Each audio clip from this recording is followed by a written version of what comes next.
Assalamualaikum warahmatullahi wabarakatuh. Perkenalkan, saya Laili Rahmawati, peserta Latsar CPNS 2021, Angkatan 22, Kelompok 1. Pada kesempatan kali ini, saya akan menjelaskan mengenai Learning Journal Etika Publik. Apa itu etika publik? Yaitu refleksi tentang standar atau norma yang menentukan baik atau buruk, benar atau salah perilaku, tindakan, dan keputusan untuk mengarahkan kebijakan publik dalam rangka menjalankan tanggung jawab publik. Selanjutnya mengenai kode etik. Kode etik adalah aturan-aturan yang mengatur tingkah laku dalam suatu kelompok khusus. Sudut pandangnya hanya ditujukan pada hal-hal prinsip dalam bentuk ketentuan-ketentuan tertulis. Sedangkan kode etik profesi adalah untuk mengatur tingkah laku atau etika suatu kelompok khusus dalam masyarakat melalui ketentuan-ketentuan tertulis yang diharapkan dapat dipegang teguh oleh sekelompok profesional. Selanjutnya, nilai-nilai dasar etika publik yang tercantum dalam Undang-Undang ASN. Yang pertama, memegang teguh nilai-nilai dalam ideologi negara Pancasila. Kedua, setia dan mempertahankan Undang-Undang Dasar Negara Kesatuan Republik Indonesia 1945. Ketiga, mengabdi kepada negara dan rakyat Indonesia. Keempat, menjalankan tugas secara profesional dan tidak berpihak. Kelima, membuat keputusan berdasarkan prinsip keahlian. Keenam, menciptakan lingkungan kerja yang non-diskriminatif. Ketujuh, memelihara dan menjunjung tinggi standar etika luhur. 8. Mempertanggungjawabkan tindakan dan kinerjanya kepada publik. 9. Memiliki kemampuan dalam melaksanakan kebijakan dan program pemerintah. 10. Memberikan layanan kepada publik secara jujur, tanggap, cepat, tepat, akurat, berdaya guna, berhasil guna, dan santun. 11. Mengutamakan kepemimpinan berkualitas tinggi. 12. Menghargai komunikasi, konsultasi, dan kerjasama. 13. Mengutamakan pencapaian hasil dan mendorong kinerja pegawai. 14. Mendorong kesetaraan dalam pekerjaan. Dan yang terakhir, meningkatkan efektivitas sistem pemerintahan yang demokratis sebagai perangkat sistem karir. Berikutnya definisi dan lingkup etika publik. Pelayanan publik yang berkualitas dan relevan.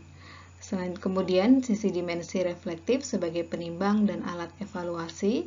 Selanjutnya modalitas etika menjembatani antara norma moral dan tindakan moral. Terdapat 3 dimensi etika publik. Yang pertama, dimensi kualitas pelayanan publik, di mana etika publik menekankan pada aspek nilai dan norma serta prinsip moral sehingga etika publik membentuk integritas pelayanan publik. Yang kedua, dimensi modalitas. Adanya pemerintah yang bersih, unsur-unsur modalitas dalam etika publik yakni akuntabilitas, transparansi, dan netralitas. Dan yang ketiga, dimensi tindakan integritas publik. Dimaksudkan kualitas dari pejabat publik yang sesuai nilai, standar, aturan moral yang diterima masyarakat. Selanjutnya, perilaku pejabat publik. Diharapkan para pejabat publik di sini melakukan perubahan mindset, di mana yang awalnya merasa bahwa kita memiliki kuasa harus dirubah pola pikirnya bahwa kita adalah pelayan publik. Kemudian sebelumnya yang merasa memiliki wewenang dirubah menjadi memiliki peran. Dan berikutnya atas jabatan yang dimiliki pejabat publik hendaknya dirubah mindsetnya bahwa kita harus lebih amanah. Berikutnya bentuk-bentuk kode etik. Pertama, pentingnya etika dalam urusan publik. Dengan rumusan kode etik yang baik dan diikuti sebagai pedoman bertindak dan berperilaku, para pejabat akan melihat kedudukan mereka sebagai alat, bukan sebagai tujuan. Kemudian, penggunaan kekuasaan atau legitimasi kebijakan. Ada 3 legitimasi, yaitu legitimasi kekuasaan, sosiologis, dan etis. Dari ketiga legitimasi di atas, atau legitimasi tersebut, kekuasaan yang memiliki legitimasi paling kuat adalah yang memenuhi landasan legitimasi etis. Kenapa? Karena memiliki basis yang sangat kuat bagi perilaku manusia. berada di belakang setiap tekanan normatif dalam perilaku manusia, dan tidak mendasarkan diri pada pandangan moral de facto yang berlaku dalam masyarakat saja. Dan legitimasi etis itu tidak pernah dibatasi oleh ruang dan waktu. Selanjutnya adalah konflik kepentingan.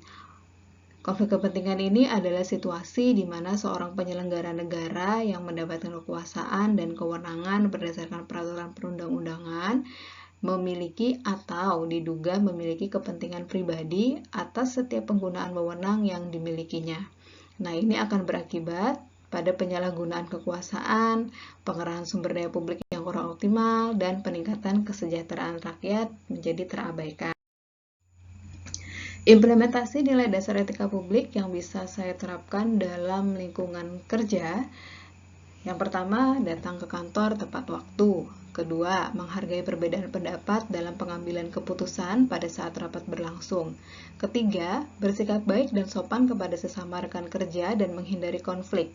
Yang keempat, melayani warga masyarakat yang datang mengurus dokumen administrasi kependudukan dengan ramah dan sesuai SOP.